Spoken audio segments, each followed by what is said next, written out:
Sentir-se sola i una persona gran és molt trist. A més, per regla general, les persones grans estem una mica delicades de salut, almenys jo ho estic, i per mi estar sol és com si fos una malaltia.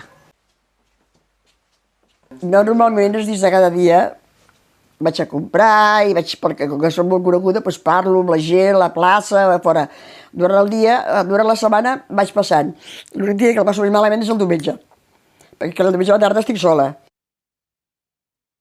Tot i tenim família, trobes que la família treballa, està ocupada i no pot atendre't. I esclar, et trobes al pis sola, quan un és jove no es pensa mai d'arribar. Es pensa arribar gran, però no es pensa mai d'estar entre quatre parets, com ens trobem normalment, la majoria, no? De vegades estic bé, però de vegades em poso molt trista, Si estic nerviosa em poso a parlar amb el mòbil, perquè no la tinc gaire bé. Però de vegades no, i em faig l'idea que tinc d'estar sola. Si em queixo de pensar que ho fas malament, hauries d'acceptar-ho tot millor del que estàs fent, a vegades. Clar, jo suposo que un té dies de més baix nivell o dies més tolerables, però en conjunt no em queixo, no tinc la qualitat de disfrutar del silenci. Al revés, no és que m'agrada al carrer, però sí m'agrada que sentir vida. Això del silenci, per desgràcia, és massa silenci. Perquè estic sola, no puc parlar. És que el silenci no existeix, El silenci té soroll. Sí que és veritat, sí.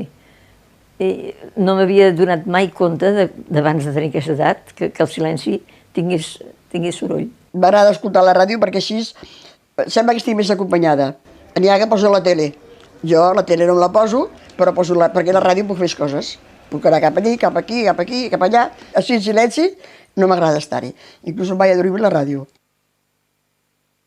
És molt trist el silenci, aquella cosa que no sé. No sé ni el silenci, no sé com explicar-me. És que és tant silenci que t'escolta el mateix silenci, l'escoltes, Per això cap al vespre sempre poso la tele, encara que doni bírria.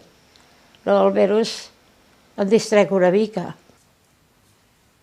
Doncs jo la soledat, la veritat és que me la miro molt trista.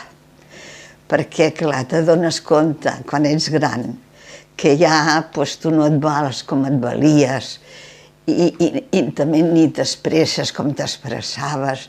En fi, que has perdut les facultats bastant,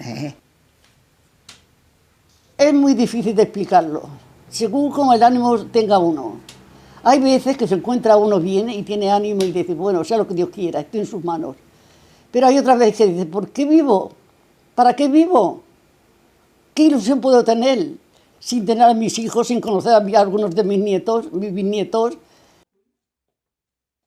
La soledat sí que pesa, Et trobes que no ets res. Després si penses, oi, però si ara vindrà aquesta festa, ara vindrà la Sara, llavors això t'anima. Però hi ha hores que són pesades, d'estar sol. La matí em passa de pressa. A la tarda, fins a les 5, vale. De les 5 endavant ja es complica fins a les 8.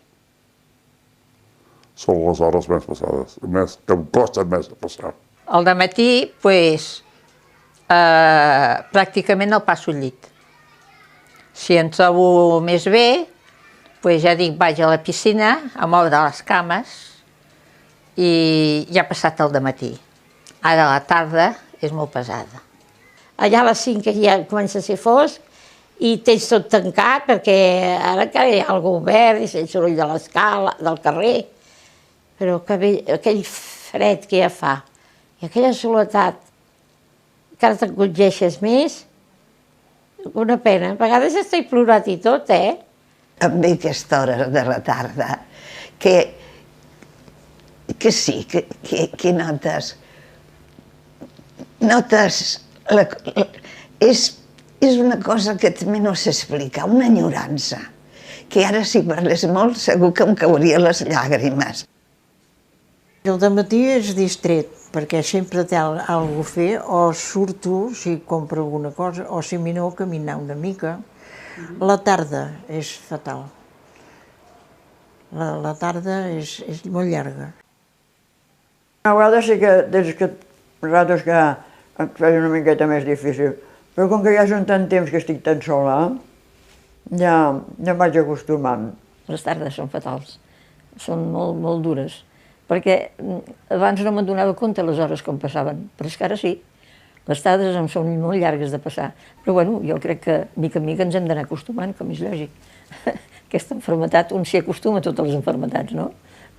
O sigui que ens hem d'acostumar i ens hem de conformar. Si se piensa, todas las horas son pesadas. Encuentras ahora que comes y que coges el rosario y a veces te quedas dormida, o bien porque has pasado mala noche, o bien porque no has dormido bien, o por cualquier cosa. Y ese rato es el que pasas tranquila. Pero los demás días, los demás horas pensando en lo mismo, en los hijos.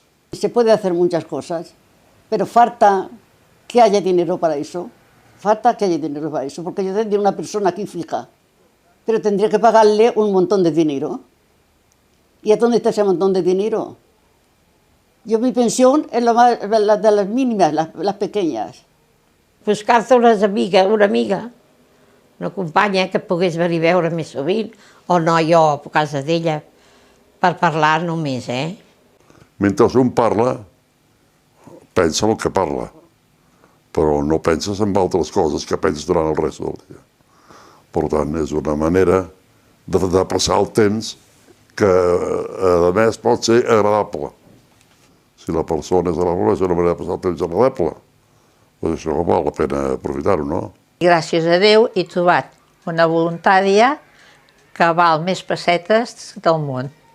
Molt amable, molt simpàtica, ens venim molt bé, totes dues, i amb ella estic més que encantada. Ara només ve un cop a la setmana. I el resto de la setmana, soleta.